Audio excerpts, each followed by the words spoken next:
Servos de Deus, a buzina tocai, Jesus em breve virá. A todo mundo a mensagem levai, Jesus em breve virá. Apresentamos o programa da Voz da Profecia, uma mensagem de fé e esperança que anuncia a volta do Senhor. Breve virá, Jesus em breve virá.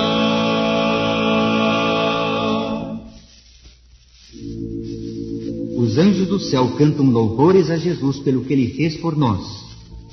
Mas aqueles santos seres não conhecem por experiência a alegria indizível que nos traz a salvação. Daí as palavras do compositor sacro: Santo, Santo é o canto de anjos bons, e espero um dia vós unir a tais aclamações.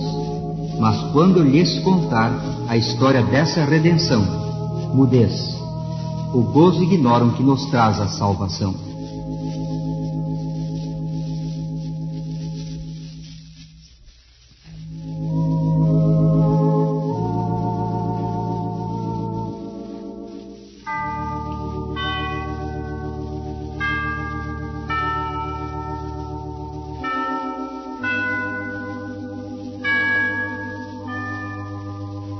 Pai nosso que estás no céu, santificado seja o teu nome.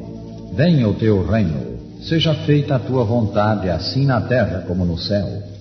O pão nosso de cada dia nos dá hoje, e perdoa-nos as nossas dívidas, assim como nós perdoamos aos nossos devedores.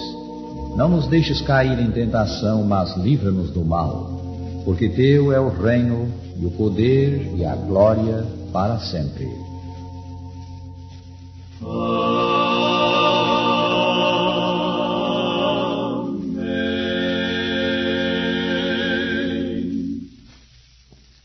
A origem do mal, eis o tema da palestra de hoje, por Roberto Rabelo. Como explicar a presença do mal no universo em face de Deus? Se Deus é bom, como cremos que Ele é, e tem domínio sobre tudo, como surgiu o mal? Por que permite Deus que o mal exista? Respondendo a estas perguntas, lembramos que a existência do mal está ligada à ideia do diabo, Satanás, como o originador e o promotor do mal. Há nas Escrituras um sem número de exemplos da oposição de Satanás ao bem, a Deus, ao povo de Deus e à obra de Deus. É particularmente impressionante o relatório da sua ação contra o Senhor Jesus Cristo. No deserto da tentação, o Filho de Deus foi assediado por Satanás, que lhe falou pessoalmente, visivelmente. E depois, no seu ministério, Cristo a miúdo se defrontou com o diabo ou com os anjos da sua hoste. Em vários desses encontros, o Senhor Jesus Cristo, com o poder das trevas, fez-se patente sem qualquer sombra de dúvida, e Satanás e seus anjos são seres pessoais, inteligentes, com vontade e ação próprias. Um frisante exemplo do que estamos dizendo é o que se encontra em São Marcos 5. Lemos: E chegaram a outra banda do mar, à província dos Gadarenos, e saindo ele do barco, lhe saiu logo ao encontro dos sepulcros um homem com espírito imundo. E quando viu Jesus ao longe, correu e adorou-o, e clamando com grande voz, disse: Que tenho eu contigo, Jesus, Filho do Deus Altíssimo? Conjuro-te por Deus que não me atormentes. Porque dizia: Sai deste homem, espírito imundo. Notai agora o diálogo mantido entre Cristo e os demônios, coisa que só podia dar-se entre seres pessoais e inteligentes. E perguntou-lhe: Qual é o teu nome?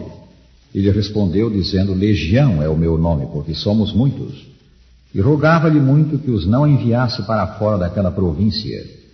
E andava ali pastando no monte uma grande manada de porcos. E todos aqueles demônios lhe rogaram, dizendo: Manda-nos para aqueles porcos, para que entremos neles.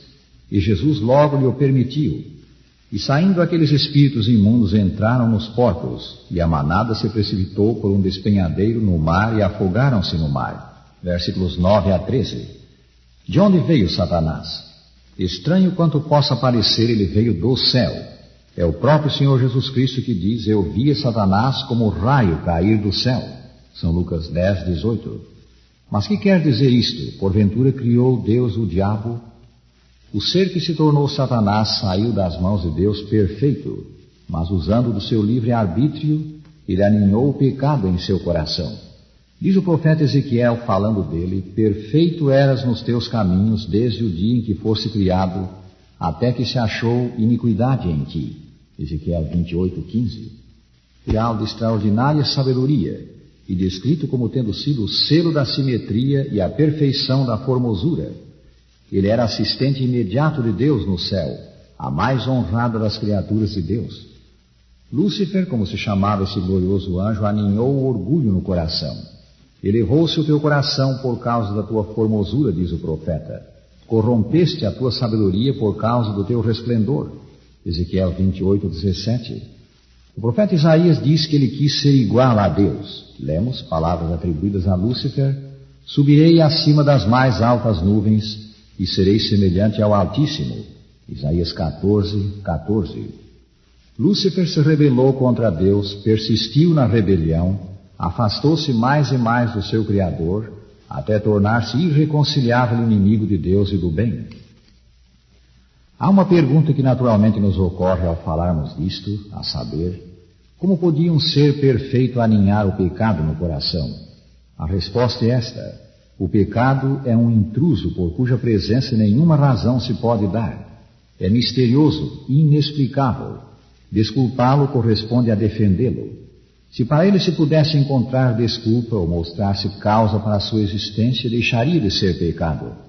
Nossa única definição do pecado é a que é dada na palavra de Deus. É quebramento da lei. É o efeito de um princípio em conflito com a grande lei do amor, que é o fundamento do governo divino.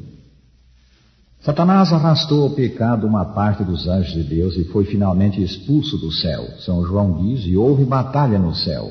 Miguel e os seus anjos batalhavam contra o dragão, e batalhava o dragão e os seus anjos, mas não prevaleceram, nem mais o seu lugar se achou nos céus. E foi precipitado o grande dragão, a antiga serpente, chamado Diabo e Satanás, que engana todo o mundo. Ele foi precipitado na terra e os seus anjos foram lançados com ele. Apocalipse 12, 7-9. O arqui-rebelde não se limitou a agir entre os anjos. Aqui na terra, ele induziu nossos primeiros pais a desobedecer a Deus e fez baixar sobre o mundo a negra noite do pecado. De acordo com as Escrituras, Satanás é o autor da doença e das grandes calamidades. Ele é o incitador do ódio e da guerra. Satanás promove a divulgação do erro e separa o homem de Deus. Na sua obra de engano, Satanás leva os homens a crer que ele não existe como ser pessoal, e o seu nome nas Escrituras representa apenas os maus pensamentos e os maus desejos dos homens. Ninguém se acha em maior perigo da influência dos espíritos maus do que aqueles que, apesar dos testemunhos diretos e amplos das Escrituras, negam a existência e operação do diabo e seus anjos. Enquanto estivermos em ignorância do que respeita a seus ardis, têm eles vantagem quase inconcebível. Satanás leva os homens a negligenciarem o estudo das Escrituras Sagradas. O inimigo do bem sabe que todos quantos ele pode levar a negligenciar a oração e o exame das Escrituras serão vencidos por seus ataques. Portanto, inventa todo o artifício possível para ocupar a mente. A Sagrada Bíblia foi destinada a ser guia a todos os que desejassem familiarizar-se com a vontade do seu Criador. Os importantes assuntos que dizem respeito à nossa salvação não foram deixados envoltos em mistério. A palavra de Deus é clara a todos os que a estudam com coração devoto. Toda alma verdadeiramente sincera verá a luz da verdade. A luz semeia-se para o justo. Salmo 97, versículo 11. Entre os que desconhecem as Escrituras, Satanás semeia o erro. Um desses erros é o de que nós, homens, nunca morremos. Quando no princípio Deus disse a nossos primeiros pais: no dia em que dela comeres, certamente morrerás, Satanás contradisse o Senhor, afirmando a Eva: não morrereis. Desde então, o pai da mentira tem procurado fazer crer aos homens que na morte nós, na realidade, não cessamos de viver. O morto está vivo, e se está vivo, podemos falar com ele. Satanás tem o poder de personificar os mortos. Apresentando-se aos homens com a aparência do morto, ele incute seus enganos como se partidos de piedosos cristãos ou de algum ente querido. A Escritura diz: quando vos disserem consultai os necromantes e os adivinhos, que chileiam e murmuram, acaso não consultará o povo ao seu Deus? A favor dos vivos se consultarão os mortos, à lei e ao testemunho. Se eles não falarem desta maneira, jamais verão a alva. Isaías 8, 19 e 20. A Deus, às Escrituras, devemos ir para obter instrução religiosa. Se vamos a outras fontes, seremos enganados, por certo. Satanás trabalha para anular a separação que deve existir entre o cristão e o mundo. O antigo Israel foi enredado no pecado quando se aventurou à associação proibida com os gentios. De modo semelhante se transvia o moderno povo de Deus. No coração não regenerado há amor ao pecado e disposição para acariciar. No coração renovado há ódio e decidida resistência ao pecado. Quando os cristãos escolhem a sociedade dos ímpios e incrédulos, expõem-se à tentação. Todos quantos enfrentam o poder do mal sozinhos serão vencidos, serão enganados, corrompidos, arruinados. Mas há vitória e segurança em Deus. O Salvador Jesus Cristo defrontou-se com o autor do mal e o venceu. Com Cristo somos vencedores. Satanás está bem ciente de que a mais débil alma que permaneça em Cristo é mais que suficiente para competir com as hostes das trevas, e que caso ele se revelasse abertamente seria enfrentado e vencido. Unicamente com humilde confiança em Deus e obediência a todos os seus mandamentos, podemos achar-nos seguros. Ninguém sem oração se encontra livre do perigo durante um dia ou uma hora que seja. Especialmente devemos rogar ao Senhor sabedoria para compreender a sua palavra. Ali estão revelados os estratagemas do tentador e os meios pelos quais se pode a ele resistir com êxito. Rádio ouvinte, no grande conflito entre o bem e o mal não há terreno neutro. Se não estamos com Deus de coração inteiro, estamos com o seu inimigo. Eu insto contigo para que te coloques do lado de Cristo hoje. Nele terás salvação. E sob o abrigo da rocha divina estarás sempre seguro. E agora, despedindo-nos, dizemos: o Senhor te abençoe e te guarde. O Senhor faça resplandecer o seu rosto sobre ti e tenha misericórdia de ti. O Senhor sobre ti levante o seu rosto e te dê a paz.